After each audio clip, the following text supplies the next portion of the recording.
നമസ്കാരം. ദേശീയ വിദ്യാഭ്യാസ നയത്തിന്റെ പേരിൽ ഹിന്ദി ഭാഷ അടിച്ചേൽപ്പിക്കാനുള്ള കേന്ദ്ര സർക്കാരിന്റെ നീക്കത്തിൽ രൂക്ഷ വിമർശനവുമായി കമൽഹാസൻ.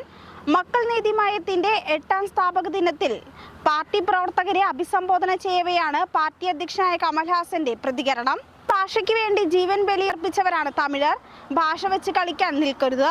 തമിഴർക്ക്, പ്രത്യേകിച്ച് കുട്ടികൾക്ക് പോലും ഏത് ഭാഷയാണ് അവർക്ക് വേണ്ടതെന്നറിയാം. അത് തിരഞ്ഞെടുക്കാനുള്ള അറിവ് അവർക്കുണ്ട്. കമൽഹാസൻ പറഞ്ഞത് ഇങ്ങനെയായിരുന്നു. മാതൃഭാഷ സംസാരിക്കാനുള്ള പോരാട്ടത്തിൽ തമിഴ് ജനത നേരിടുന്ന വെല്ലുവിളികളും കമൽഹാസൻ പരാമർശിച്ചു. ഭാഷാപരമായ സ്വയംഭരണത്തിലുള്ള തമിഴ്നാടിന്റെ ദീർഘനാളുകളായുള്ള ആവശ്യത്തെ പരാമർശിച്ചുകൊണ്ടായിരുന്നു കമൽഹാസന്റെ പ്രസംഗം. ഹിന്ദി അടിച്ചേൽപ്പിക്കുന്നതിനെതിരെ തമിഴ്നാട് നടത്തിയിട്ടുള്ള ചരിത്രപരമായ പോരാട്ടങ്ങളെയും അദ്ദേഹം അനുസ്മരിച്ചു. ഭാഷാ പ്രശ്നങ്ങളെ നിസ്സാരമായി കാണരുതെന്ന മുന്നറിയിപ്പും കമൽഹാസൻ നൽകി. തന്റെ രാഷ്ട്രീയത്തിനെതിരായ വിമർശനങ്ങളിലും കമൽഹാസൻ മറുപടി നൽകി. പരാജയപ്പെട്ട രാഷ്ട്രീയക്കാരൻ എന്നാണ് വിമർശകർ അദ്ദേഹത്തെ വിശേഷിപ്പിക്കുന്നത്. വളരെ വൈകിയാണ് ഞാൻ രാഷ്ട്രീയത്തിൽ പ്രവേശിച്ചത്. അതിലെനിക്ക് വലിയ നഷ്ടബോധം തോന്നുന്നു. 20 വർഷം മുൻപ് താൻ രാഷ്ട്രീയത്തിൽ പ്രവേശിച്ചിരുന്നെങ്കിൽ എന്റെ പ്രസംഗവും നിലപാടുകളും മാറ്റാനാകുമായിരുന്നു.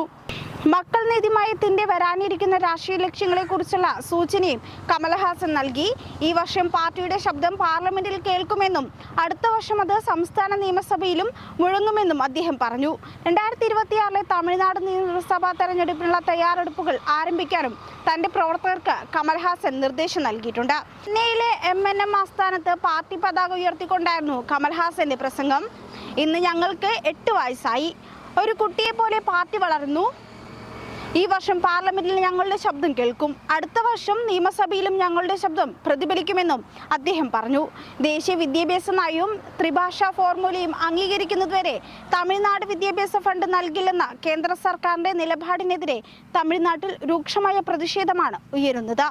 കേന്ദ്രമന്ത്രി ബ്ലാക്ക്മെയിൽ ചെയ്യുകയാണെന്ന് ആരോപിച്ച് തമിഴ്നാട് മുഖ്യമന്ത്രി MK സ്റ്റാലിനും രംഗത്ത് വന്നിരുന്നു. രാഷ്ട്രീയ പ്രതിപക്ഷ ഭേദമന്യേ തമിഴ്നാട്ടിലെ എല്ലാ പാർട്ടി നേതാക്കളും ഈ വിഷയത്തിൽ കേന്ദ്രത്തിന്റെ നിലപാടിനെ വിമർശിച്ചിരുന്നു.